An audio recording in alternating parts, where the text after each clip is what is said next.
A las 6:28 les voy a contar qué pasó esta semana. La primera es una mala noticia, pero que generó mucho acompañamiento del agro, el recuerdo del agro. Falleció este jueves Luciano Míguez. Seguramente, si escuchaste hablar de campo en los últimos 15 años, escuchaste hablar de Míguez. Tenía 85 años, fue dirigente muy recordado del campo. Fue 3 veces presidente de la Sociedad Rural Argentina, uno de los creadores de esto que ahora conocemos y que ya es famoso, habitual y que está casi incorporadísimo, que es la mesa de enlace agropecuaria que reúne a las entidades. Él era parte de esa mesa de enlace como presidente de la Sociedad Rural Argentina. Esto nació en pleno conflicto del campo, ese novelón que fue el conflicto del campo con Cristina Kirchner en el 2008. Bueno, en estos últimos 2 días el agro lo estuvo recordando un montón por un aporte que está, la verdad, todavía muy, muy vigente. Dejó un legado muy bien recordado en el agro. La verdad, yo en particular leía a muchos colegas que tenían muy buenos recuerdos de Míguez. Yo no llegué a compartir tanto, naturalmente, cuando empecé a trabajar de esto. Míguez ya estaba prácticamente retirado de la dirigencia, era productor agropecuario, además tenía sus empresas, su producción propia, pero muy bien recordado estos días. El jueves, decimos, fallecía a la tarde a sus 85 años Luciano Míguez. Aprovechamos para mandar a sus conocidos y a su familia un abrazo en estos días que deben ser difíciles. Hoy veía una foto, perdón, pero sí, me acordé de ese conflicto de la revista Crítica, cuando la revista salía en la tapa del año 2009, y estaba Míguez y estaba De Angeli levantando la mano, cuando aquella vez se sacó la foto con la bandera, muy representativa, muy de una época, y bueno, la revista lo planteaba como los tractores finalmente llegaron, bueno.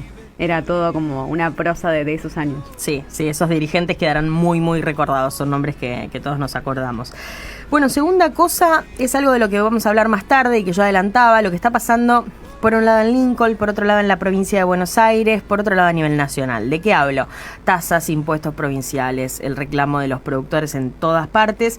Esta semana en particular, la semana pasada era tema porque hablábamos de Necochea. ¿Estará Choy metido en esto? Se fue muy rápido. Justo. La semana pasada... Hay que preguntar. Ahora, si nos está escuchando, nos va a mandar algún mensaje. La semana pasada se inauguraba, se aprobaba una tasa en Necochea. Una tasa que van a pagar los productores agropecuarios. En Lincoln esta semana, lío por las tasas que pagan los productores agropecuarios. Yo lo vi irse apurado al estudio. ¿Qué querés que te diga? ¿Qué querés que te diga? Bueno, ¿qué está pasando en Lincoln? Básicamente, se levantaron, si querés, algunos productores del partido porque dicen haber pagado este año 4.700 millones de pesos en concepto de la tasa vial rural que pagan todos los productores agropecuarios, pero lo que de alguna manera denuncian es que el municipio solo ha demostrado utilizar para mantener esos caminos rurales 1.200 de los 4.700 millones de pesos. Y los productores decían esta semana en una carta, bueno, con ese dinero los caminos casi que deberían estar asfaltados y claramente no lo están. De hecho, también denuncian que esas tasas tuvieron aumentos de hasta 360% este año, que los 3.600 kilómetros que tiene el partido de Lincoln de caminos rurales están en mal estado. Le están pidiendo básicamente al municipio, a Serenal, el intendente, que modifique el cálculo vigente, la fórmula por la que se cobra la tasa vial rural. Quieren que la cambie ahora en el proyecto de presupuesto, si queremos, que sale por ordenanza a los municipios, siempre a fin de año para administrar los bienes del Estado municipal durante el 2025, en este caso. Bueno, hay varios de estos pedidos y no va a ser el de Lincoln el único que veamos. Hoy vamos a hablar con el intendente de Lincoln, pero es algo que se repite, sobre todo en temporada de presupuestos. Se va a repetir bastante en distintos municipios, no solo de la provincia de Buenos Aires, pero hay varios productores esperando explicaciones y buscando anticiparse. A nivel provincial también esto es un tema súper remanido y del que acá hablamos muchísimo, sobre todo desde el principio del año. El impuesto inmobiliario rural. Esto es un impuesto provincial y que, a diferencia de las tasas municipales, no tiene una contraprestación. Es dinero que ingresa a las arcas de la provincia. Bueno, este impuesto viene muy, muy parido, muy cuestionado este año en la provincia de Buenos Aires. Recordamos que ya desde el principio se dijo, o los productores se levantaron, porque Kicillof había logrado aprobar un presupuesto en el que tenía ciertas licencias, vamos a decir, ciertas potestades, facultades delegadas al Poder Ejecutivo de la provincia para tomar decisiones como quitar el descuento que se le suele hacer, que se le hace históricamente a los productores que pagan en término, que son buenos contribuyentes, como por buen comportamiento. Claro. Se les hacía un descuento del 10%, si no me equivoco, ahora lo voy a chequear, y un descuento del 5% si es que los productores, que eso garantiza el buen cumplimiento, se adhieren al débito automático para pagar este impuesto. Bueno, este año dijeron no podemos descontar nada a nadie, se sacan esos beneficios, vamos a decirle, y entonces los productores estaban enojados y además las cuotas vinieron con mucho aumento. El tope previsto en el presupuesto era de 200% de aumento para el año, inclusive un poco abajo de la inflación del año anterior. Pero el gobierno provincial, con estas facultades delegadas y unos cambios de fórmulas, logró aprobar aumentos mucho más altos. En algunos casos particulares llegaron hasta el 500%, dicen las entidades, y claro, 500 está lejos de 200. ¿Y qué problema si lo tenías en débito automático? Claro, total. Te quedaste en cero. Exacto. O con el descubierto muy alto, seguramente. Bueno, como esto pasó durante todo el 2024 y nos cansamos de hablar del tema y los productores se cansaron de pedirle audiencia a Kicillof en la provincia, se están anticipando lo que pase el año que viene también. Esto no va a ser por ordenanza, es un proyecto de ley, el del presupuesto, la ley fiscal impositiva, como técnicamente se llama, en la provincia. Se va a tratar en la legislatura provincial, entonces las entidades de productores fueron a los legisladores a decirles, bueno, este es el proyecto, de acá hay que cambiar esto y esto otro. Pidieron cambios, devolver estos beneficios, el débito automático, el de beneficio por ser buen contribuyente, y dejar bien en claro algunos artículos para evitar que vuelva a pasar esto, que el tope de aumento sea 1, pero que después con algún artilugio se pueda subir mucho más. Veremos si tienen suerte. Por ahora están en ese diálogo con los legisladores y están tratando de que esas modificaciones lleguen antes de que se vote la ley de presupuesto 2025 en la provincia de Buenos Aires.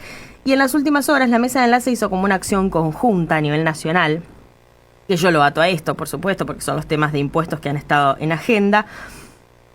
Pongo un poco de dudas sobre el impacto que esto pueda tener. La acción conjunta de la mesa de enlace fue que las 4 entidades publiquen al mismo tiempo un tuit.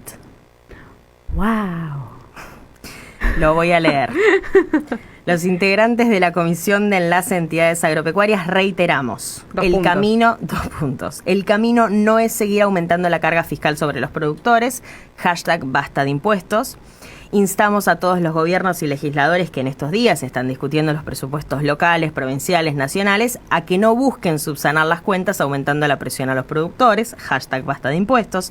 Vemos con preocupación, decía la mesa de enlace, la proliferación de imaginadores o de creadores que inventan tasas, impuestos, cargas que siguen impactando sobre quienes producimos, y de copiadores seriales que intentan retomar esas ideas nefastas. Nos hemos cansado de este año de ver eso.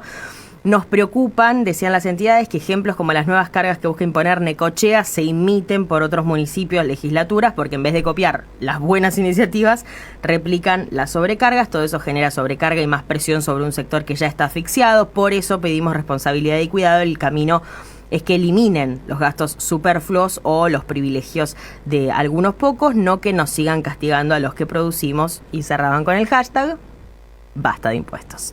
Ya me están llegando, imagínate lo que está pegando esto, que ya me están llegando mensajes al intendente, 2 puntos. Para seguir hablando de los impuestos, para seguir hablando de las tasas, ya están llegando mensajes, como diciendo, mándale este mensajillo. Está bien, ahora los vamos a compartir. Bueno, esto pasó en términos de impuestos y esta fue la acción que ponía en marcha ayer la mesa de enlace. Me estoy yendo largo, me va a retar mi productor. Tercera cosa, voy breve porque esto hablamos mucho.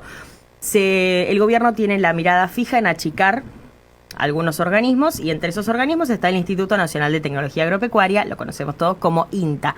De esto ya hablamos. Cuando habla de achicar el INTA, el gobierno lo hace pensando en retiros voluntarios, un programa de retiros voluntarios que ya cerró, con mucho menos de lo esperado para el gobierno, y a la vez con el desprendimiento de algunas propiedades que tiene el INTA. Naturalmente el INTA tiene muchas hectáreas en todo el país porque trabaja de experimentar, de hacer ensayos, de probar cosas a campo.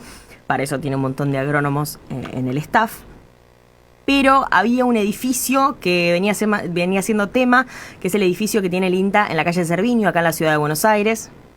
Una zona muy paqueta de la ciudad de Buenos Aires. Un edificio de 3.100 metros cubiertos que se va a subastar. el gobierno lanzó la convocatoria ayer oficialmente para una subasta pública que se va a hacer el día de Nochebuena, el 24 de diciembre. Cuando nadie está mirando. Cuando nadie esté mirando.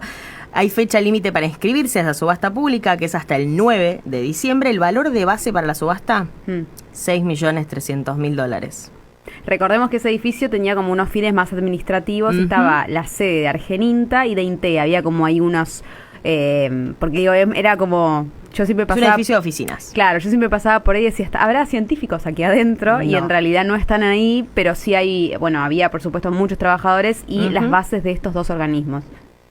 Exacto, bueno, no cayó nada bien, ya no venía cayendo bien esto en el interior del INTA. La Asociación de Personal del Instituto, que es APINTA, así se llama, habló de despidos, de sospechas de privatización o de intenciones de privatizar el INTA, y definieron lo que llamaron un plan de lucha que va a comenzar con una concentración en la sede central del INTA el jueves que viene, el jueves 28 de noviembre a las 10 de la mañana, después de que saliera ayer, decimos, a subasta pública el edificio de Cerviño. Cuarta cosa, manifestación en Huatre, el gremio de los trabajadores rurales. Esto fue el miércoles. El gremio de los trabajadores rurales, que tiene sede en el centro porteño, Reconquista 630, fue la sede también de una manifestación de dirigentes de seccionales de distintos puntos del país, un grupo de empleados rurales que se juntaban ahí para pedir que renuncie José Boitenco. ¿Quién es José Boitenco? El que fue el sucesor de un nombre que ustedes van a recordar, que es Momo Venegas, en la Secretaría General de Huatre. ¿Por qué le piden la renuncia? Lo acusan de desviar fondos, de haber fundido la obra social Osprera. No lo acusan solo los empleados, tiene una causa en curso, por eso la justicia lo está investigando por eso, por corrupción. Hace semanas, recordamos también, esa misma sede donde esta semana hubo una manifestación, era allanada por la justicia por este mismo motivo. Hay una línea interna que se llama Movimiento para la Recuperación de Huatre, que es la que encabezó esta protesta esta semana. Repetimos, pedían la renuncia de Boitenco, del secretario general, y de toda su mesa, naturalmente, mientras la justicia resuelve si es o no culpable de desviar fondos del gremio y de la mutual Osprera. Recordemos que es la Unión Argentina de Trabajadores Rurales y Estibadores, donde se nuclean de alguna manera los trabajadores, los peones rurales, todos. Siempre que queremos ver cuánto cobra un trabajador en el campo, Huatre. Es Huatre. Exacto. Quinta y última cosa, esta semana se derogaron muchas resoluciones, 40 resoluciones derogó Sturzenegger, el ministro de Desregulación. 10 de esas regulaciones tenían que ver con el agro, salió en el boletín oficial con la firma del propio Sturzenegger. Van desde resoluciones que ni nos acordábamos que teníamos vigentes, que ponían precios máximos para la carne vacuna, por ejemplo, un programa de compensaciones económicas para pequeños y medianos productores, muchos de estos en desuso, regulaciones de precios para los lácteos, nos cansamos de regular precios, las papas, compensaciones que se le daban a la industria lechera, a las aceiteras, eso también ya estaba en desuso, pero faltaba quitar la normativa. Se dieron de baja programas, que algunos también estaban inactivos: Mercado Federal Ambulante, Plan Productivo Verde, Programa Agropymes Sustentables, y se cortó el programa que había creado Massa el año pasado en el Ministerio de Economía, que subsidiaba la compra de, ¿se acuerdan?, fertilizantes para el trigo y el maíz a pequeños y medianos productores después de la suba de los precios internacionales de los fertilizantes. Bueno, abajo. Todo eso salió, se derogó por una resolución firmada por Sturzenegger en el boletín oficial. De 40 que derogaban, 10 tenían que ver con el agro, por eso es tema de esta semana. Hasta acá, amigos, 5 cosas que pasaron esta semana y que para mí ustedes tenían que saber. Yeah, yeah.